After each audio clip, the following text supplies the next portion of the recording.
और अब बात रोड टैक्स की, क्योंकि एक राज्य से दूसरे राज्य जाने पर जो रोड टैक्स लगता था उसे यूपी की योगी सरकार ने 4 राज्यों के साथ करार करके खत्म कर दिया है। मतलब अब यूपी से कोई बस अगर दिल्ली होते हुए हरियाणा और राजस्थान जाएगी तो उसे बार बार टैक्स नहीं देना होगा। सरकार का दावा है कि इसका सबसे ज्यादा फायदा एनसीआर में होगा।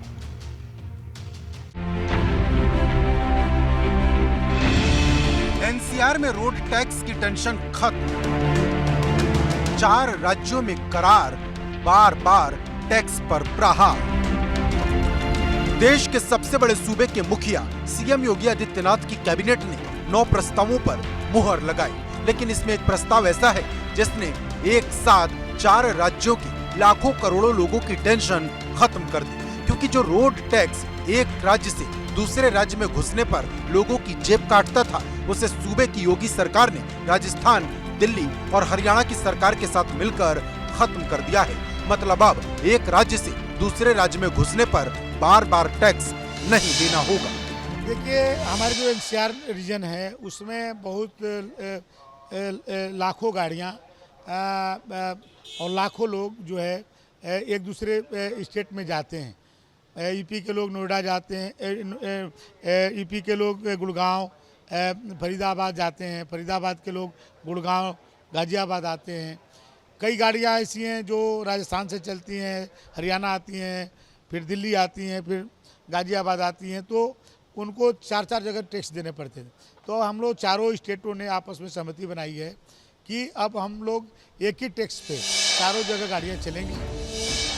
सरकार का दावा है कि इस फैसले से इन चारों राज्यों के करोड़ों लोगों को फायदा होगा, क्योंकि पहले एक दिन में एक राज्य से दूसरे राज्य और तीसरे राज्य से चौथे राज्य जाने पर बार बार टैक्स देना होता था, लेकिन अब सिर्फ एक बार टैक्स लगेगा। हालांकि इससे सरकार को मिलने वाला राजस्व करीब 12 करोड़ रुपए कम होगा।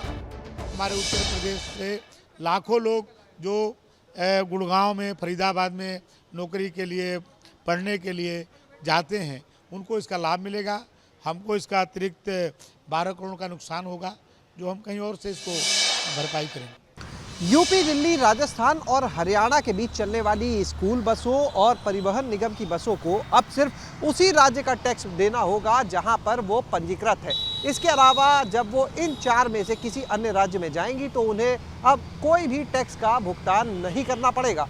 योगी कैबिनेट ने आज इससे जुड़े हुए मोटर व्हीकल टैक्स के संशोधन से जुड़े प्रस्ताव को हरी झंडी दे दी है और ये पूरा प्रस्ताव इन चारों राज्यों की सहमति से तैयार किया गया था। रोड टैक्स की नई नीति को इस तरह भी समझ सकते हैं कि जैसे किसी व्यक्ति को नोएडा से दिल्ली होते हुए गुड़गांव जाना था तो उसे पहले 2 बार टैक्स देना होता था, लेकिन अब उसे सिर्फ एक बार ही टैक्स देना होगा। मतलब एक बार टैक्स देकर सारी टेंशन खत्म हो जाएगी। लेकिन ध्यान रहे, ये नियम सिर्फ 24 घंटे के लिए लागू होगा। यूपी सरकार की कैबिनेट की बैठक में जिन दूसरे प्रस्तावों पर मुहर लगाई गई, उसमें ललितपुर में नई जेल बनाने का प्रस्ताव भी शामिल है, क्योंकि ललितपुर जेल छोटी थी, लेकिन अब इसे बड़ी जेल में बदलने की तैयारी है। Bureau report, ABP Ganga. तो देखिए, कैबिनेट से प्रस्ताव पास हो गया है, लेकिन आपको थोड़ा और बेहतर ढंग से ग्राफिक के जरिए समझा देते हैं कि असल में फैसला है क्या। पहले जो व्यवस्था थी वो क्या थी, वो समझिए जरा। मान लीजिए आप अलवर से चले, राजस्थान से, और जब आप राजस्थान से दिल्ली की तरफ बढ़ते हैं तो गुड़गांव का टोल टैक्स आता है। मान लिया कि अगर 100 रुपये आपने वहां पर टैक्स दिया, अगर गुड़गांव से आप दिल्ली में एंट्री करते हैं तो फिर से आपको 100 रुपये देना पड़ेगा। अगर ये 100 रुपये टैक्स है तो ये 100 रुपये केवल एक मान हमने लिया है। इसके बाद अगर दिल्ली से आप फिर नोएडा बढ़ते हैं तो यहाँ पर भी इस बॉर्डर को पार करने के लिए आपसे टैक्स लिया जाता था। तो कुल मिलाकर लमसम अगर 3 टोल पार करते हैं तो 3 टोल के आपको पैसे देने पड़ जाते थे। तो अगर 100 रुपये है एक टोल का तो 300 पड़ता था। लेकिन इस फैसले के बाद बदलेगा क्या, वो हम आपको समझा रहे हैं। बदलाव ये आएगा कि मान लिया आप अलवर से चले और आपने पहला टोल गुड़गांव में दिया, उसके बाद आप जब गुड़गांव से दिल्ली में दाखिल होंगे तो आपको टैक्स नहीं देना पड़ेगा। दिल्ली से नोएडा में आप दाखिल होंगे तो उसका टैक्स आपको नहीं देना पड़ेगा। लेकिन ये जो छूट है ये केवल 24 घंटे के लिए है, और जो कमर्शियल व्हीकल चलते हैं ये सुविधा केवल इनको मिली है। कौन कौन से राज्य शामिल किए गए हैं तब ये फैसला हो पाया, तो पहला उत्तर प्रदेश, दूसरा राजस्थान, तीसरा हरियाणा और चौथा दिल्ली। यही 4 जो राज्य हैं आपस में सीमाएं जुड़ती हैं और इन्हीं से गुजरने के लिए भारी टैक्स देना पड़ जाता था। तो ऐसे में ट्रांसपोर्टर्स को बड़ा फायदा होगा और निश्चित तौर से किराए पर भी इसका असर देखने को मिलेगा, तो आम आदमी को भी फायदा होगा। तो ये एक बड़ा फैसला कैबिनेट की तरफ से लिया गया। और अब बात जमीन पर अखिलेश ऐसे वाले तंज पर बड़ा संदेश, क्योंकि जब से अखिलेश ने राजभर से रिश्ता तोड़ा है, अखिलेश सड़कों पर उतर आए हैं। जानकार इसे राजभर के एसी वाले तंज के जवाब के रूप में देख रहे हैं, क्योंकि 24 घंटे में दूसरी बार अखिलेश कन्नौज पहुंचे, जहां सपा की सदस्यता अभियान का जिक्र कर पार्टी के कार्यकर्ताओं में जोश भरा। वहीं महंगाई, बेरोजगारी, पीडब्ल्यूडी विभाग में करप्शन की बात कहते हुए भाजपा पर भी जमकर हमला बोला।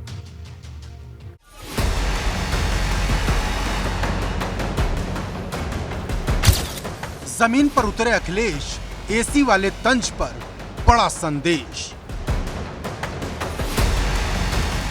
कन्नौज में डाला डेरा, 24 के लिए लाल घेरा। लगता है कि ओम प्रकाश राजभर की एसी वाली बात समाजवादी पार्टी के मुखिया अखिलेश यादव को अंदर तक चुभ गई है, क्योंकि जो अखिलेश यादव रामपुर और आजमगढ़ के उपचुनाव में प्रचार करने नहीं गए थे, वो अखिलेश फिर एक बार सड़क पर नजर आने लगे हैं। क्योंकि सोमवार को जहां अखिलेश ने सैफई, इटावा और कन्नौज का दौरा किया, वहीं 24 घंटे के भीतर दूसरी बार फिर से कन्नौज पहुंच गए। अखिलेश यादव लगातार सरकार पर निशाना साध रहे हैं। आज अखिलेश यादव कन्नौज में थे, वहां उन्होंने प्रेस कॉन्फ्रेंस की और एक बार फिर सरकार पर निशाना साधा। खासतौर से जल शक्ति मंत्रालय और पीडब्ल्यूडी विभाग में जिस तरीके से तबादलों में भ्रष्टाचार हुआ, मंत्री की चिट्ठी सामने आई, उसी को आधार बनाकर अखिलेश यादव ने तमाम सवाल खड़े किए। अखिलेश यादव ने ये भी पूछा कि क्या ये जो गड़बड़ियां हुई हैं, नमामि गंगे योजना में जिस तरह से मंत्री ने लिखा कि घोटाला हुआ है, क्या उसकी सीबीआई जांच कराई जाएगी। इसके अलावा उन्होंने मेडिकल कॉलेज को लेकर कहा कि उनके सरकार में इसे बनाया गया था, इसलिए उस पर अब सरकार कोई ध्यान नहीं दे रही है। वैसे अखिलेश के लिए कन्नौज और कन्नौज के लिए अखिलेश नए नहीं हैं, क्योंकि लोकतंत्र के मंदिर में अखिलेश पहली बार इसी कन्नौज की अग्नि परीक्षा को पास करके पहुंचे थे। लेकिन 2019 में कन्नौज समाजवादी पार्टी से दूर हो गया। दरअसल जिस कन्नौज की विरासत को अखिलेश ने अपनी पत्नी डिंपल को सौंपा था, वो भाजपा के सुब्रत पाठक के हाथों बुरी तरह हार गई। पर अब अखिलेश 24 से पहले सब कुछ ठीक कर देना चाहते हैं, क्योंकि कन्नौज की धरती से अखिलेश न सिर्फ सदस्यता अभियान चलाने की बात करते नजर आए, बल्कि गांव कस्बों से लेकर मोहल्ले में संघर्ष का जिक्र करना भी नहीं भूले। आने वाले समय में समाजवादी पार्टी अपना सदस्यता का कार्यक्रम चलाएगी और कुछ जगह सदस्यता शुरू हो गई है। इस जिम्मेदारी को लेते हुए जो जिस क्षेत्र में रहता है, उस क्षेत्र में ज्यादा से ज्यादा सदस्यता कराएं और ज्यादा से ज्यादा कोशिश करें कि लोगों को जोड़ें। लेकिन जिस तरह से अखिलेश ने भाजपा पर हमला बोला, उससे उन्होंने साफ कर दिया कि लड़ाई इसी अंदाज में लड़ी जाएगी, क्योंकि अखिलेश ने महंगाई से लेकर पीडब्ल्यूडी विभाग के करप्शन पर निशाना साधा। डीजल, पेट्रोल कितना महंगा, खाद कितनी महंगी, डीएपी कितनी महंगी और बिजली का बिल कितना महंगा है।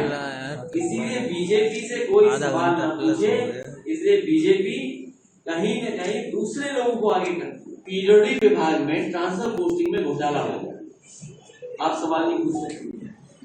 नमामि गंगे में उनके ही मंत्री ने कहा कि मैं एक विशेष जाति से आता हूं, इसलिए मुझे अपमानित होना पड़ता है। सोचिए, भारतीय जनता पार्टी पिछड़ों को अपमानित होना पड़ता है। जो कृष्ण भक्त है वो जन्माष्टमी न मना पाए, इसीलिए दूध, दही, घी पर उन्होंने टैक्स लगा दिया है, जीएसटी लगा दिया है। ये पहली बीजेपी पार्टी है जो दूध दही पे टैक्स लगा देगी। इन्हें गोबर पे टैक्स क्यों नहीं लगा रहे? दरअसल अखिलेश अपनी पार्टी में नई जान फूंकने में लगे हैं, क्योंकि सपा के सामने अपने 32% वोट को बचाए रखने की चुनौती है, जिसमें यादव वोट पर भी भाजपा की नजर है। क्योंकि हाल ही में पीएम मोदी ने सपा के बड़े नेता रहे हरमोहन सिंह यादव की पुण्यतिथि पर बड़ा संदेश दिया, तो मायावती मुस्लिम वोट को रिझाने में जुटी हैं। हाल ही में समाजवादी पार्टी ने अपने सभी प्रकोष्ठों को खत्म कर दिया था, तब से नए लोगों को जिम्मेदारी देने की बात कही जा रही। बताया जा रहा है कि सपा की कोशिश हर बूथ पर भाजपा से टक्कर लेने की है। ताकि 2024 में 2004 वाला जलवा दिखा सके। Bureau report, ABP Ganga. और अब बात बाहुबली मुख्तार अंसारी के विधायक बेटे अब्बास अंसारी की, जिसकी तलाश में यूपी पुलिस लगातार दबिश दे रही है, लेकिन कहीं भी अब्बास अंसारी का पता नहीं चल रहा। और अब पुलिस ने अब्बास अंसारी के खिलाफ 82 सीआरपीसी जारी कर दी है। दरअसल ये पूरा मामला हथियार के गलत तरीके से ट्रांसफर का है, जिससे अब्बास अंसारी की मुश्किलें बढ़ गई।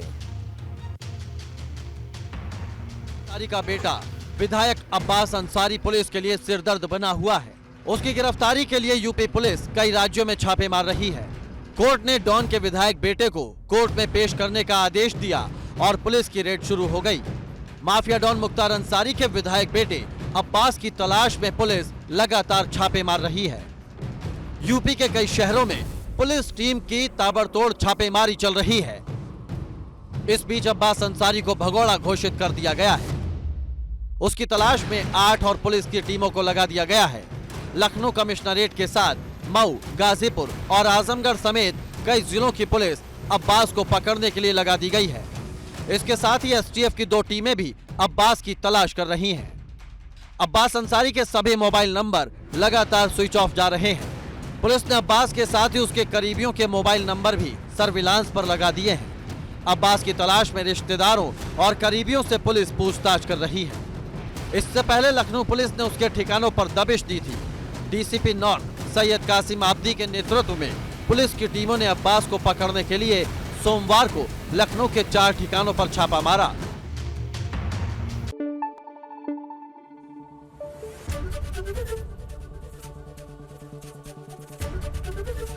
एबीपी गंगा, खबर आपकी, जुबान आपकी।